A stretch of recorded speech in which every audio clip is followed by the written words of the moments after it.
Fala, meu povo, beleza? Pessoal, aqui eu vou mostrar para vocês essa caixa aqui. Ela,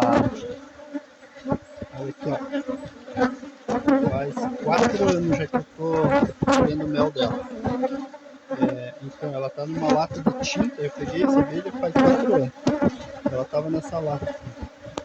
Como na época eu capturei ela, que eu resgatei na verdade, ela era no inverno. Aí eu não quis mexer nela. Então optei por deixar ela assim e acabei fazendo um teste. Coloquei ela na caixa, ainda chegou a primavera, verão, né?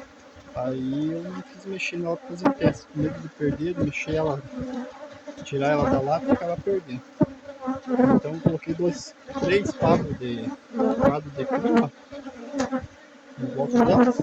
Elas colocaram cria e desde então, há 4 anos já estou pegando mel dela. Agora eu tirei 2 melgueiras dela, acabei de tirar a melgueira dela, uma tá aqui, ó, metadinha de mel. Então eu fiz um teste, pessoal, então ó, eu não preciso estar fazendo manejo, nada delas, e só vou colocando as melgueiras.